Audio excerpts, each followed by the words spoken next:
Hi Year 12, so we're up to Act 4 of Hamlet. This act is really fast paced compared to the previous acts, so hopefully we'll be able to get through it really quickly. As usual, I'll skip through to the most relevant parts. So Act 4 starts as soon as Act 3 ends, so that means Hamlet has just killed Polonius, then admitted to Gertrude that he isn't really mad, and then dragged Polonius's body off the stage. So this is Gertrude's immediate reaction to that. Claudius walks in and says, "Gertrude, you seem upset, what's wrong?" And Gertrude says to Rosencrantz and Guildenstern, "Give us a minute alone." And then Claudius says, "Why, what's wrong with Hamlet?" And Claudius says, "He's totally mad and he has killed Polonius." And Claudius's reaction to that is quite telling. So his immediate reaction is not, "Oh no, Polonius is dead," it's, that was meant to be me. So his immediate response is to care about his own safety. And then he says Hamlet's freedom is a threat to everyone, to you, to me, to everyone. So we've got that accumulation leading up to the hyperbole of everyone. Really, Claudius knows it's only him who is really at risk. And then his next thought is, I'm the king, I can't have my stepson killing people without punishment. So he says, how can I answer this? How am I going to punish Hamlet for this? And he says, it will be laid to us. It's going to be my responsibility because I should have kept short, restrained and out of haunt this mad young man. So you don't let mad people wander around killing people. As soon as you realise someone's mad, you're supposed to, lock them up or keep them under guard so that they can't hurt anyone in their madness. So that links into the theme of corruption, that Claudius sees Hamlet as a force of corruption in the kingdom, this idea that he's wandering around ruining things and ending the sense of order that Claudius has created. And then he says, I just love Hamlet so much I couldn't bear to lock him up. And he uses the simile, like the owner of a foul disease, to keep people from finding out about it. I let it spread. So that imagery of disease, he's referring to Hamlet as the disease now, whereas up until now, the imagery of disease has seen Claudius as the cause of the disease. So that's an interesting shift in perspective. Then he says, "Where is Hamlet?" And Gertrude says, "He's getting rid of the body." And so she also says that he's upset about what's done. He's crying over killing Polonius. And Claudius says, "Don't worry, Gertrude. We'll get rid of him by tomorrow before the sun touches the mountains. And we'll figure out a way to get him out of this without any real punishment." And then Rosencrantz and Guildenstern come in and he says... he asks them to find Polonius's body and take it to the chapel so that they can bury it properly and respectfully in order to cover up the murder. And then he says to Gertrude that he's going to call up some advisors and get some advice about how to prevent Polonius's death from ruining his reputation as a king, because it was his responsibility to stop something like this from happening. So it makes him look pretty inept that it's happened right under his nose in his own castle. He needs to make sure that Hamlet's poisoned shot will miss his name, miss the reputation, and instead hit the air, which can't be wounded. So that's a pretty quick overview of scene 1, so let's move into scene 2. So Hamlet comes in and says that he has safely hidden the body, and then Rosencrantz and Guildenstern in. And they ask, "What have you done with the body?" Hamlet says that he has put it in a dusty place because the human body is basically dust. So it's a bit of a morbid thing to say. It relates back to that theme of mortality or death, that we are all basically dust. Our lives don't really matter. And then Rosencrantz says, "Tell us where it is." And Hamlet says, "No, I'm not going to tell you." And Rosencrantz is like, "Hang on, what?" And Hamlet says, "I can keep your counsel. I know your secrets. so I don't need to tell you mine. So he knows that Rosencrantz and Guildenstern are working for Claudius, and he doesn't see the point in telling them anything. And then he says, besides, you're a sponge. So he calls Rosencrantz a sponge, and he says, why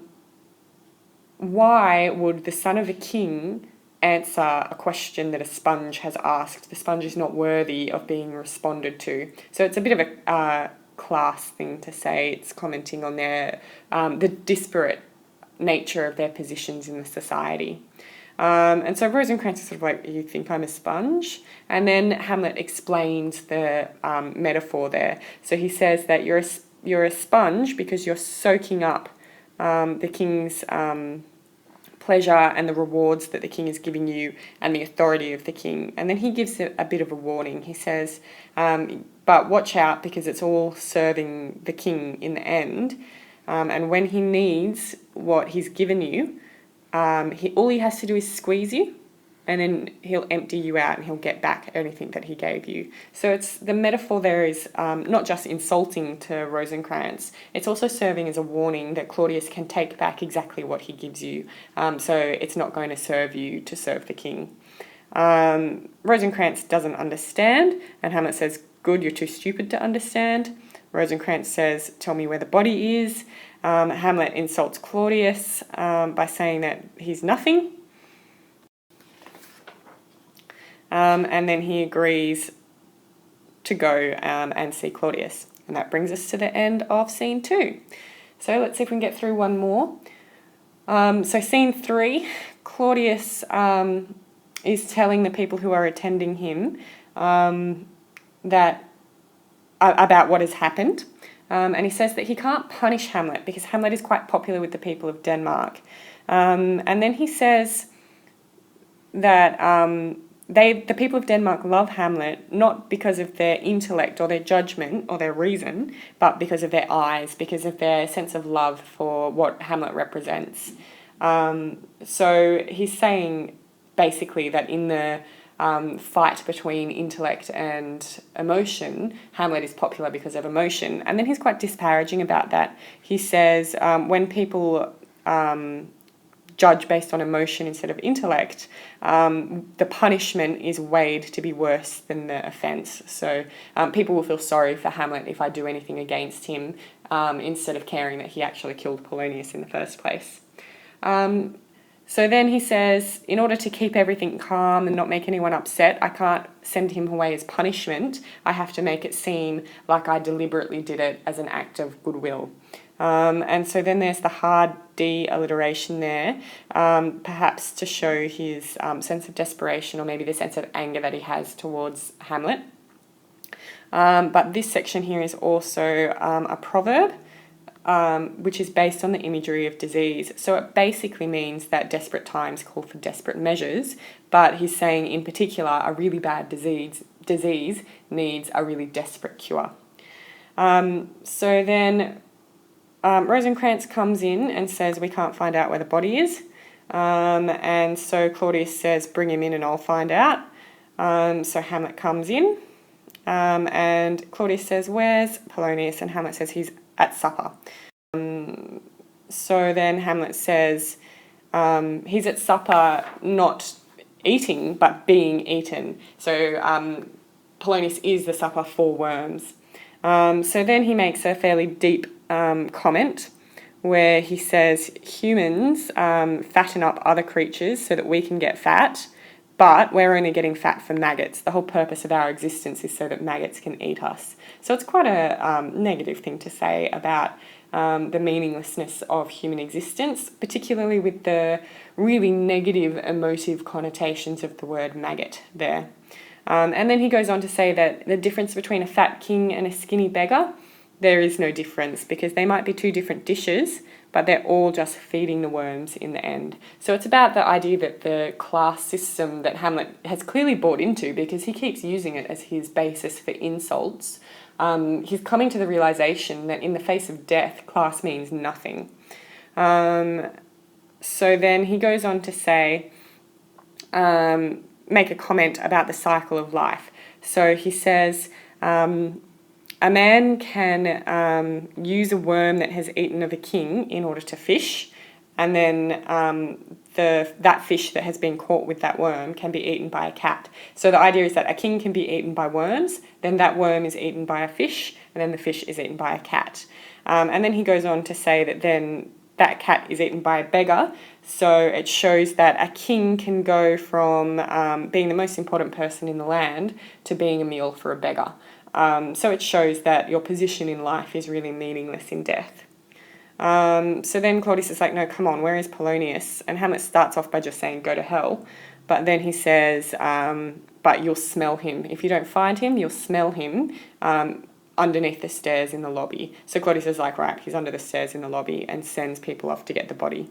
And Hamlet says he'll wait there until you get there. So you can see from these last two comments, Hamlet is being really flippant and unremorseful about killing Polonius. Gertrude earlier said that he was upset about it and crying over it, but he certainly isn't showing that face now. So then Claudius basically says, because you've done this, we're going to have to send you away. And Hamlet is unsurprised and says, yep, we're going to England. And Claudius is a bit suspicious and says, did you know I was sending you there?